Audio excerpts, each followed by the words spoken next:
triathlete Sam Holness knows plenty about determination, dedication, and being a role model for others. In 2022, aged 29, Holness completed his first Kona Ironman. He crossed the line in a little over 13 hours, almost 5 hours after winner Thomas Fruworth. But while he wasn't breaking race records in Hawaii, he was shattering barriers. Holness, who is autistic, became the first openly neurodivergent athlete to complete Kona's notoriously difficult course, a feat recognized by Guinness World Records. There is another status quo he wants to see change. Holness is one of only a handful of black athletes competing in some of the world's toughest endurance races. I want to encourage other black athletes to take up swim, bike, run and dream of becoming champions, he said. As a sport, triathlon struggles for diversity. According to a 2021 British Triathlon annual report, just 3.2% of British triathlon members are from an ethnically diverse background, whereas census data shows about 18% of the population is. The Holness family has long embraced challenges. Both of his grandparents arrived in England as part of the Windrush generation.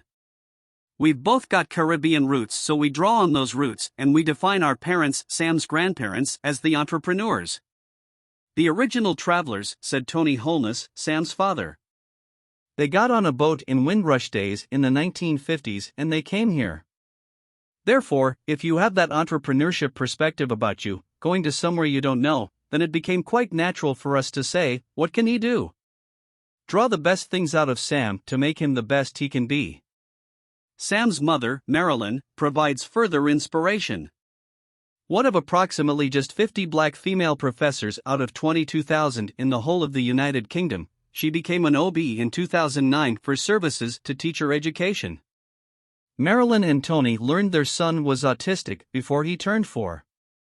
You've got a newborn and you watch them alongside the children of friends and family and you watch and see things maybe not developing or milestones not being reached as quickly, Marilyn said. They dedicated themselves to giving him every opportunity and focused on the things he could do, rather than things he couldn't. He learned to swim really early, so on a bad day he could go swimming and he could swim up and down and no one could take that from him, said Marilyn.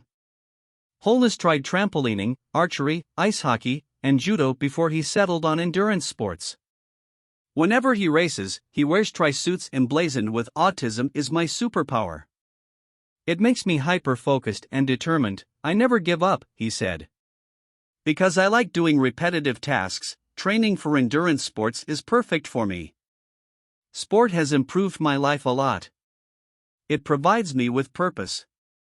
Training is very important to me because it's what I do 24/7. It's my job.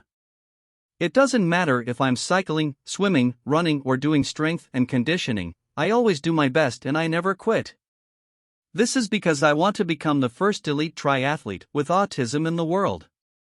Holness' determination has taken him to races around the world, but while the destinations change, one thing remains constant. Sam turns up at races and he might be part of, 3 or 4 black triathletes that are there, said Tony. Sometimes Sam will say, look, I'm the only black one, added Marilyn.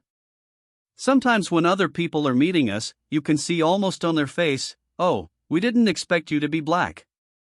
I think it makes them stop and think, and what it does is allow the conversation, because you're in a situation whereby the majority of the triathletes, the organization and the setup are predominantly, indigenous white people. Then we come in, they see us, and then there's a conversation. Yeah, it will sometimes be about race, but that's okay because it's okay to talk about race. It's okay to say, actually, there aren't many people like us here. What might we do? How can we do it? So it starts the conversation and it opens the door, and maybe if that door opens, some people will come in. All I want is for somebody to see Sam doing what he's doing and get up and say, God, if Sam can do that, it's going to encourage me. As well as being Sam's father, Tony is also his coach, giving up a career in banking and IT 2 years ago to help his son. Under his tutelage, Holness, now 30, has made good progress. In just his second marathon, he broke the 3-hour barrier. Only 4% of people in the world run sub 3 hours, and he's going to run 2:30. He's going to run 2:30 because he has it in him, said Tony. Their teamwork is key and has a spiky element that works for them. We're like Timon and Pumbaa from The Lion King or Goofy and Max from Disney's A Goofy Movie. We're always bickering, said Holness. If we bicker, we always make up. We're like Danny Glover and Mel Gibson from Lethal Weapon or Will Smith and Martin Lawrence in Bad Boys. I think my dad is the best coach for me because he understands how to communicate with me. He doesn't shout that often. The gap between Holness and the very best endurance athletes is currently significant, but time is on his side as he attempts to reduce it. Many endurance racers reach their peak in their mid to late 30s, sometimes later. In the past 12 months, he has raced at both the 70.3 and 140.6 Ironman World Championships and seen the best up close. I learned that I could compete in the hardest Ironman race and that I can meet my dream of becoming a black, elite triathlete with autism one day, Holness said. I would like to become the first professional triathlete with autism and motivate others who are neurodiverse and look like me to take part in sport.